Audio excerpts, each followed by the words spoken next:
Welcome back, everyone. This is Jim Ransom bringing you another episode of Morning Jim Poetry. I thought today I would read some of the English Romantic poetry of the 19th century, but then I started out at the wrong place, I guess.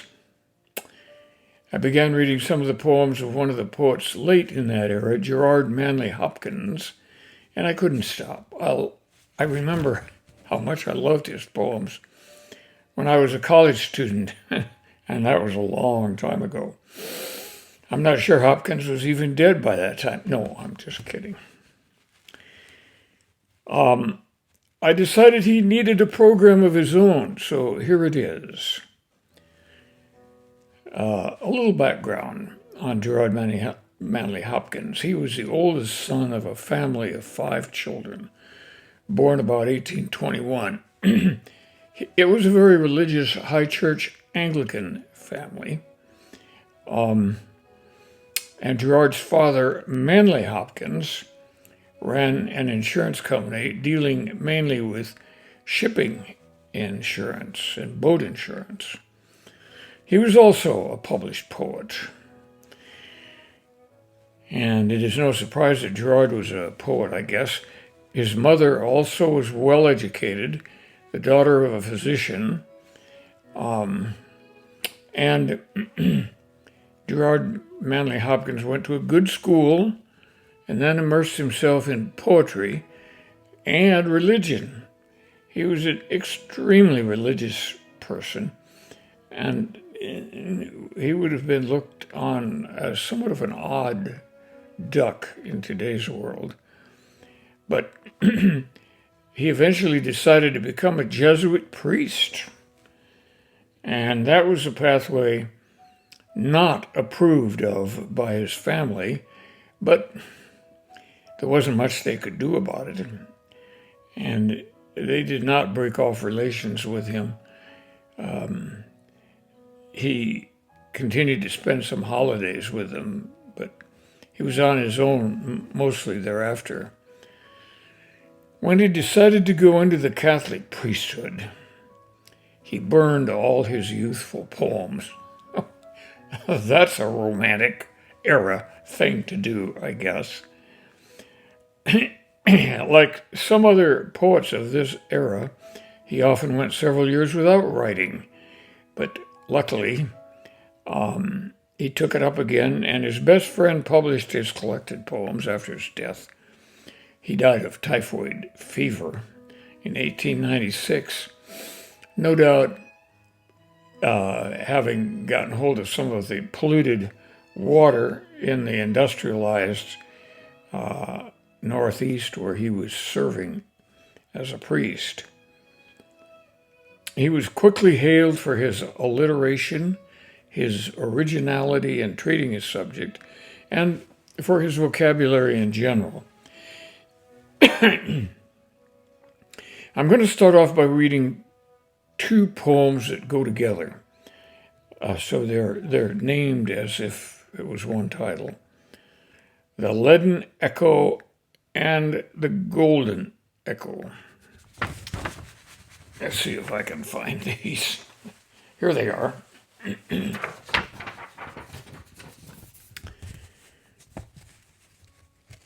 The Leaden Echo is the starting place. How to keep. Is there any? Is there none? Such? Nowhere? Known some? Bow? Or brooch? Or brace? Or braid? Or latch? Or catch? Or key to keep back beauty? Keep it. Beauty. Beauty. Beauty from vanishing away. Oh, is there no frowning of these wrinkles? Ranked wrinkles deep down. No waving off of these most mournful messengers, still messengers, sad and stealing messengers of gray. No, there's none, oh, no, there's none, nor can you long be what you are now called fair.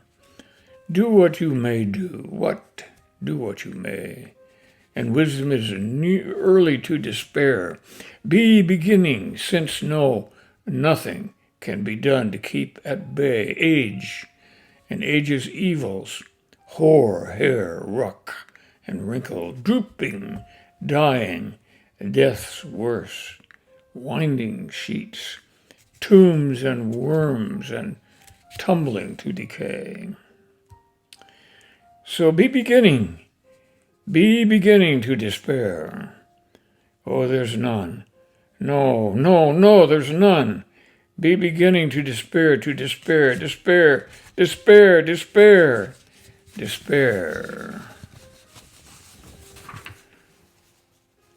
The golden echo. Spare. There is one. Yes, I have one. Hush there. Only not within seeing of the sun. Not within the singeing of the strong sun. Tall sun's tinging. Or treacherous, the tainting of the earth's air. Somewhere, elsewhere, there is, where? One. Yes, I can tell such a key.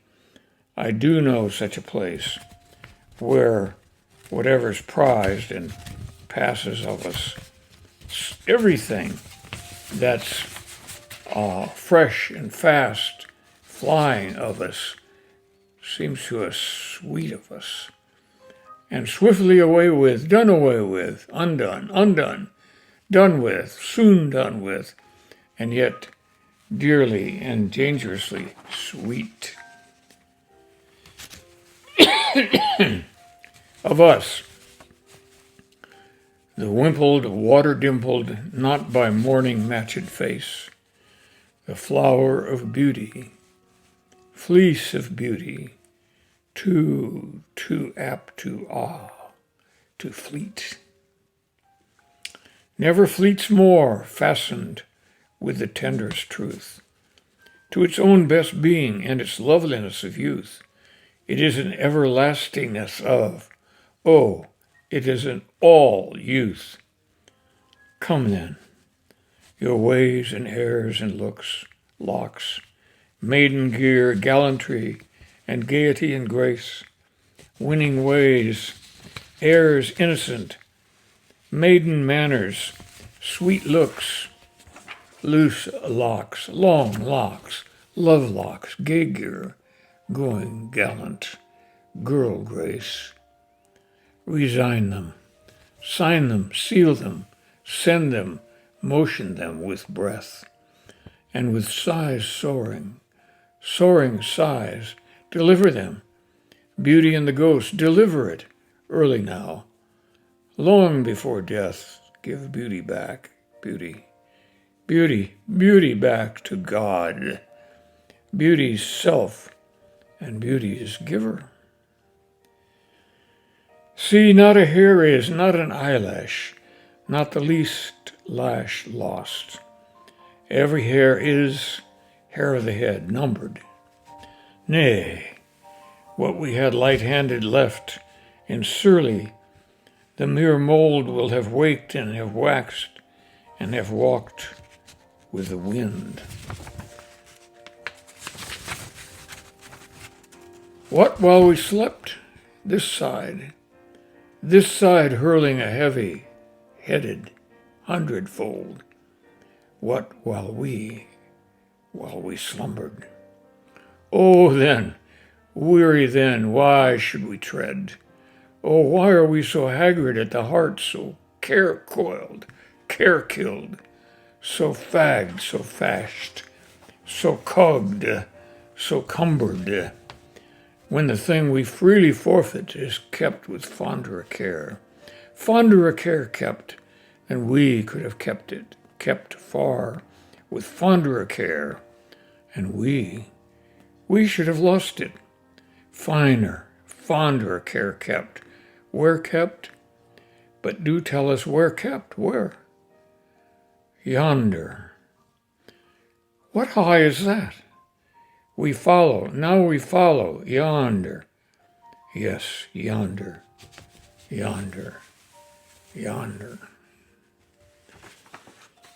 That's I think, a very moving poem, and it's about all phases of life, isn't it?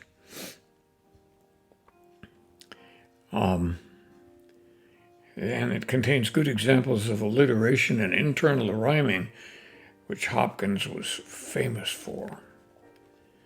We'll see more of this in the following poems. The next one is called Pied Beauty. Pied, in this usage, means dappled. Pied Beauty by Gerard Manley Hopkins. Glory be to God for dappled things, for skies of couple color as a brindled cow, for rose moles all in stipple upon trout that swim, fresh fire-cold chestnut falls, finches' wings, landscape plotted and pieced, fold, fallow, and plow, and all trades, their gear and tackle and trim, all things counter, original, spare, strange, whatever's fickle, freckled, who knows how, was swift, slow, sweet, sour, a dazzle, dim, he fathers forth, whose beauty is past change. Praise him. Well, of course, the Pied Beauty is really God. And so I think you can see how Gerard Manley Hopkins wrote his poems. He wrote them with a lot of feeling and a lot of alliteration and a lot of the same words used over and over, but in different order. His unique technique is on display in the poem we just read. And it's a favorite. It's a favorite in anthologies. The next and final poem we're going to read was written later in his career. I would almost call it a swan song. And it is titled The Caged Skylark.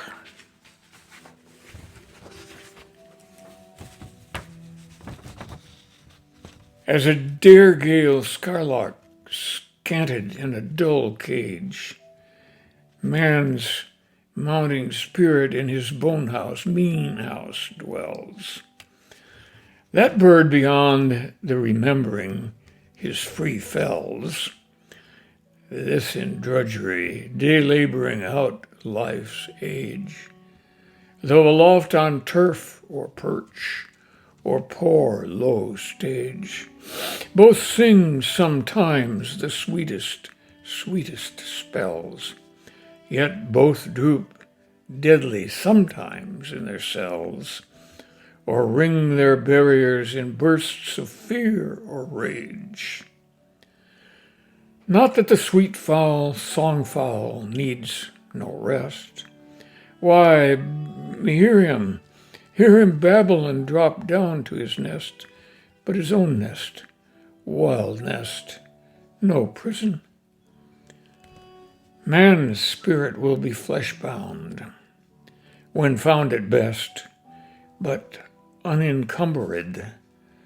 Meadow down is not distressed, for a rainbow footing it, nor he, for his bones risen. The Caged Skylark. We can't help but wonder if he wasn't writing that, in part at least, about himself. He is a poet, and as such rather a free spirit, but as a Jesuit, he has been assigned to the dirty industrial parts of Britain. He detested such places. As a romantic, he loved wild places, though, to be honest, he never spent much time in them. I love the line, as a dare gale skylarks canted in a dull cage.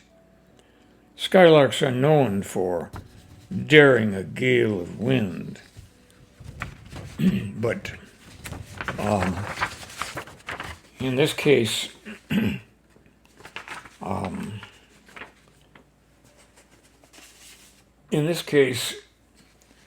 the skylark will never leave the cage. Okay, well, I hope you've enjoyed Gerard Manley Hopkins. He's a poet that has written many poems that are unlike the poems any other poet wrote, especially not in the late Victorian, the late Romantic period. He has an originality all his own, and it's not clear where he got it, but his father was a published poet. I've read just a small bit of his father's poetry, and I would say that it does not depend on the habit of alliteration and repetition that Gerard Manley Hopkins made use of and mastered in his own poetry. So, that's it for today. I hope you all enjoyed Gerard Manley Hopkins, and we'll go to the internet and get out some of his other poems, or read the ones I've already read you. You'll probably find more in them than I could bring you by reading them at this time. A lot of times poems have to be read several times to get the full event well in mind. Hopkins, I'm not sure I told you this, but he died of typhoid fever late in the 19th century. In fact, I think he may have died in 1899. And in that sense, he was sharing something with Victoria's Prince Albert, wasn't he? Who had the same cause of death. Although some of my colleagues have told me that we should not rely on a diagnosis of typhoid back in the 19th century, since it was the diagnosis of last resort for unexplained causes of death. So without warning, I give you his claimed demise. I hope you all have a great week coming up, and I do hope you'll, if you haven't already, become familiar with Gerard Manley Hopkins, a great poet. Bye now.